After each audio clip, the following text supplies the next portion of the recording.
good news sa lahat and welcome na naman sa ating channel. And for today's video, pag-usapan natin yung paghingi ng tawad ng nanay ni Carlos Yulo.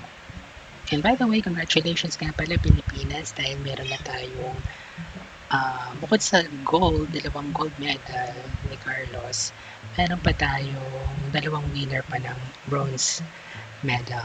Congrats! Ang galing ng Team Pilipinas Olympics. So, tingnan natin kung may masasabi pa ng mga netizen tungkol sa paghingi ng tawad ng nanay ni Carlos. Kasi syempre, alam niyo naman, issue, diba? Makisawsaw muna tayo para viral. Gusto niyo ng ganito klaseng content, comment down below and mag-subscribe na lang sa ating YouTube channel. Sabi ng isang netizen na nabasa natin sa Facebook, pangalanan natin siyang Papaya. Sabi niya, kung hindi po ba nag-gold si Kaloy, may ganyang ganap ba? Mother started talking in her defense after Kaloy won the gold, whereas she had all the time in the world to fix the problem even before the competition. The GF she lambasted put all her efforts to be in his side, supporting all the way with or without the gold. His mother did otherwise. Kaloy got his inspiration and motivation from that support as well as from the Filipinos. Now asking for forgiveness by stealing the spotlight from Kaloy. Hopefully, Kaloy can forgive his mother to move on, but trust can never be regained. And it's always be question of intention. Yan ba? Haba English. Pero I think ang ibig niyang sabihin dito, ang tanong niya is, sumingi lang ba ng tawad ang nanay ni Kaloy dahil may pera na? O kahit ba walang pera, kahit pa hindi nanalo ng gold si Kaloy, ay magkakapatawaran ba? Mauna bang humingi ng sorry yung nanay ni Kaloy sa kanya? So, tingnan natin kung may nag-agree sa kanyang comment. Sabi ng isa, 100%. Pare, daanin natin yan sa bote. Hindi paliwanag mo sa akin, punto por punto. Ano ba yun? Hindi ba? Nandi pa nanalo si Kaloy, Japan yung chinicheer niya, kaya ang hirap pa niya, wala na genuine siya. Ano ba yun? Fake news ba yun? Yung post na yun na ang chinicheer ng nanay ni Kaloy ay yung Japan team. Hindi ko alam kung legit na galing talaga sa nanay ni Kaloy yun o parang ano lang, fake news lang. So, comment down below kung legit yun. Ninakaw na ang pera, nagnakaw pa ng moment. Ang mukhang perang ina. Grabe bunganga ni Christina. Pangalanan na yung Christina. Nakakalungkot lang na may inang mga ganito, hindi kaya maging masaya sa anak, pero gusto makibahagi ng pera. Malay mo yung pagkabi naman niya, pangalan siyang Jaime, malay mo yung pagkapanalo niya ng gold pala ang way para magkaayos sila. Tama ka nga, kung walang gold, pakulang ganyan at di na rin sila magkakaayos. So marami nag-agree dun sa comment tong lalaki. Comment ni Papaya o ako. Sa comment ni Papaya na mayroong parang hidden agenda. Hinanay ni Kaloy. Diyos ko, kahit ako ba naman, meron akong anak na may ganong klaseng tagumpay. Plus, syempre, pera. Kung ako talaga, kaya siguro hindi ako naging magulang eh. Kasi maging magulang din talaga. Magiging magulang.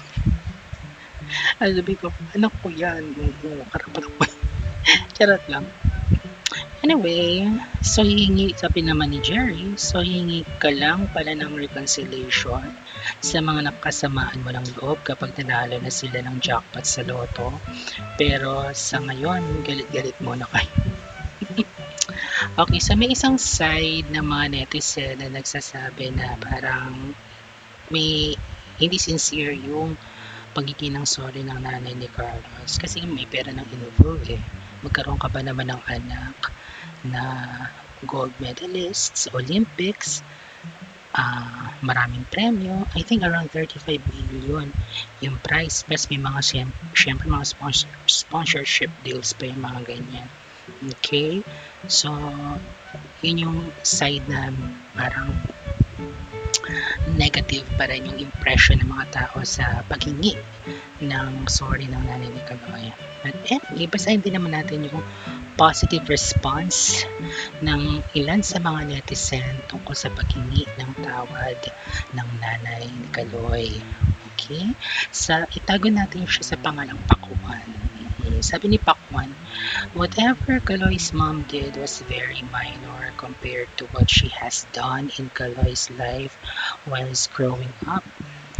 To me, what she did was just a sort of a bit of showing how loving her son is and trusting all his bank's accounts, and maybe she felt that she has all the privileges in using the accounts since all were entrusted to her. To her, maybe she felt that Kaloy doesn't mind if she'd used all the money for personal undertakings. After all, she's his mother who gave him all the love and care while he's growing. To Kaloy, be gentle to your mom. She's your mother, one and only, and no amount of money will ever suffice your sacrifices, not even your girlfriend. You can have many girlfriends, but you only have one mother. Accusing her of stealing your money is a blunder. You're committing one of the 10 commandments of God. Thou shalt honor your mother and father. How can she be charged with stealing when you, Kaloy, yourself, entrusted all your bank accounts to her? Meaning you gave her the full rights to somehow use them according to her heart's desires.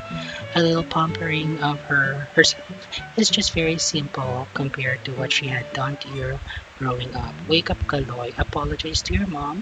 Girlfriends are never enough compared to a mom. Diyos ko, English ng labanan sa Facebook ng mga comment section.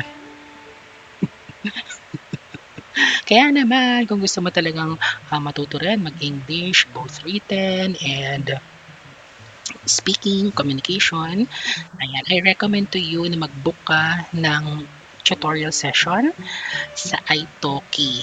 Kasi doon sa Italki, makakausap ka ng mga foreigner teachers, mga talagang locals, no, sa kanilang bansa. Oo, marami doon. Kung gusto mo matuto ng American accent, syempre, ang ibubuk mo yung mga American teachers. Okay? Kung gusto mo British, may mga British na mga tutors ang i-book mo. Depende yan sa'yo. And yung price range nila, kaya ng basta. Link nandyan sa description box below. Italki. Ayan.